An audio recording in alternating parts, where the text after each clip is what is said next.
Not a single paradise, it's a double.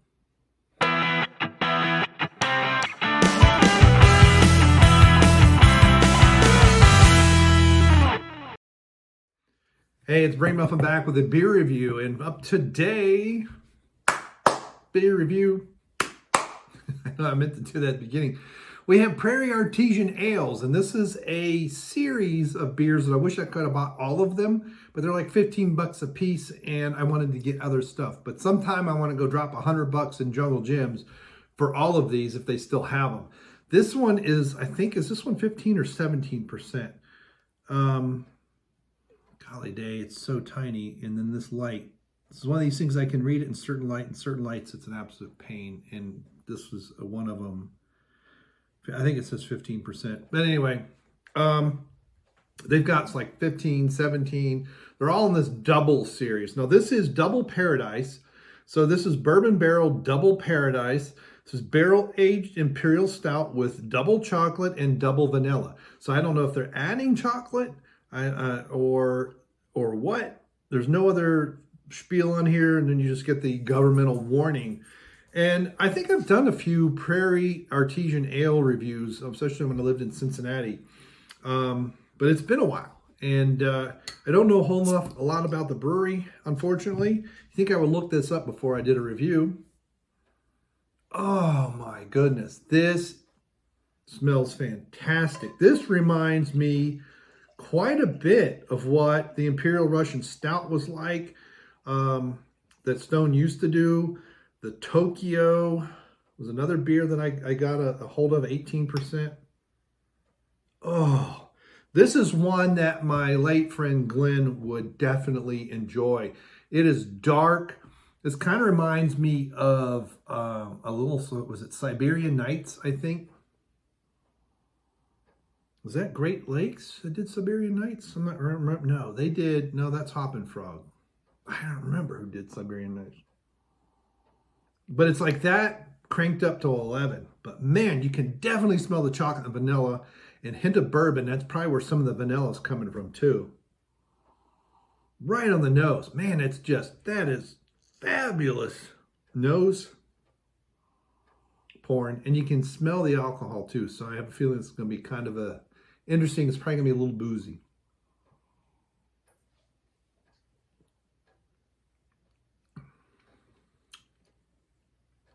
Wow, that is sweet. Almost too sweet. Holy cow. And then there's the alcohol burn right near the end. Wow. It's late. It's very late. That's good. That tends to mean that even with its alcohol content, it is a slow fermentation. And so if it shows up very late. And I also don't know if they actually have bourbon in it, because it has the kind of burn I would expect from a bourbon. Now, 15% for a bourbon is way low, but it has this nagging burn that I get from bourbon. Wow. But the sweetness, it's like right before I tasted it, there was another aroma that came in, and this is definitely one that needs to be warmed up, and I didn't have this sitting out as long as I wanted to. And the head retention is kind of, it's there, but not really. But right on the nose, you have vanilla shows up very quickly. And then you got to really breathe in deeply to get to the chocolate. Yeah.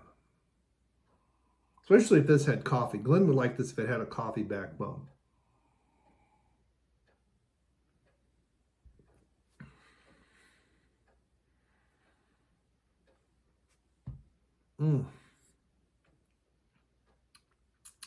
Yeah, right there's vanilla. It's like chocolate, vanilla, and then bourbon shows up. Now, the mouthfeel on this is very good. It's kind of velvety in the mouth.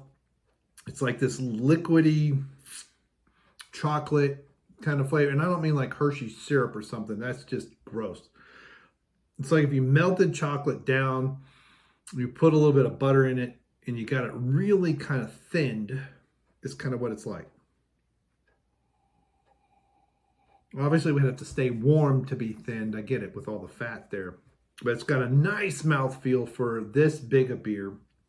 It's quite often if you get the alcohol this way naturally, let's say through a high yeast a yeast that has a high tolerance for alcohol.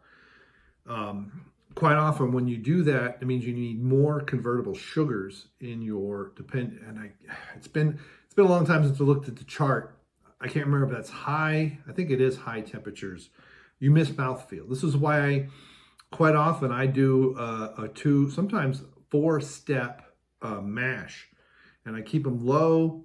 I get some sugars, I get some conversions for a mid mouth, and then I put it high, and sometimes I do like 45 minutes. It does sometimes mean I get like a 30-45 minute mash.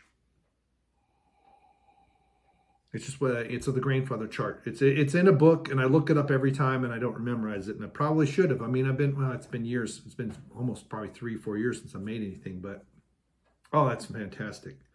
That is really good. I mean, that is a solid 5 out of 5. And I don't know how many of these they've got, what the differences are. If I really wanted to be persnickety, the head retention is kind of crap. And so I don't know if it's probably a bright tank at this high in alcohol content. Now, what some people will do, some brewers will do, is they'll make the beer and it's only like 8 or 9%, maybe a little bit higher. And this is where the Eisbach and others come in. And the purists will do a secondary capped, so they get all the CO2 in solution. Then they freeze it, and they don't solid freeze. They freeze so that the outside maybe 15%. This is what they call cold distillation, and then they pump out the part that's not frozen. And when they do that, you got to be careful not to splash it. You got to keep it calm so that CO2 stays in solution.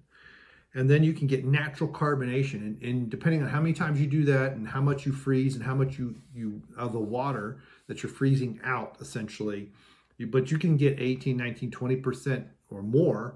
Now, obviously, your volume's going to go way down, but you can get more of that alcohol content and still have natural carbonation. I've always wanted to try that. Never had a freezer to do it in, because but now we do have a chest freezer, and maybe I can do it. I mean, I should try.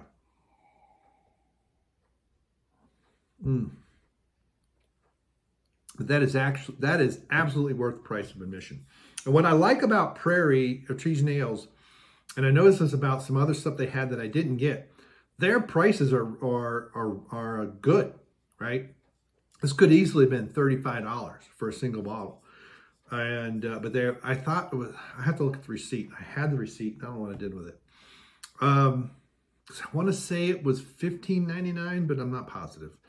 But well priced, and I definitely want to I'm gonna have to get a hold of my daughter and say, get me the rest of them before they go off the shelf. Fantastic. I love this. This is definitely a sipping beer. This is definitely one you can pour cold and take 2 hours to drink. It is definitely one just sitting around this is definitely an evening ender.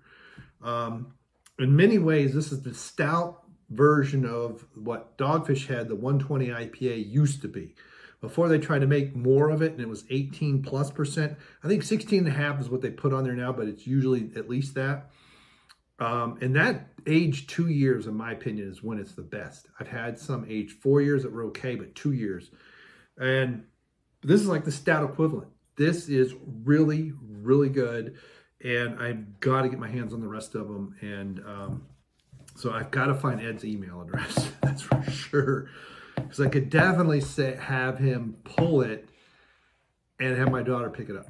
And he would definitely do that for me. And I was up there in Cincinnati around Thanksgiving. I talked to him. I got there early, so before they were busy.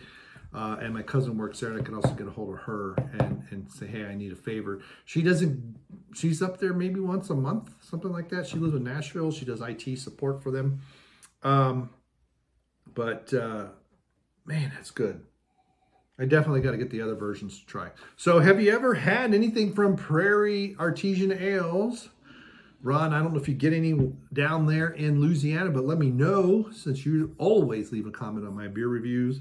And I really need to get, I am subscribed to your channel, but YouTube does not alert me. So I need to take care of that. I need to click the bell because you have some fantastic reviews in your backyard, and I'm kind of jealous sometimes.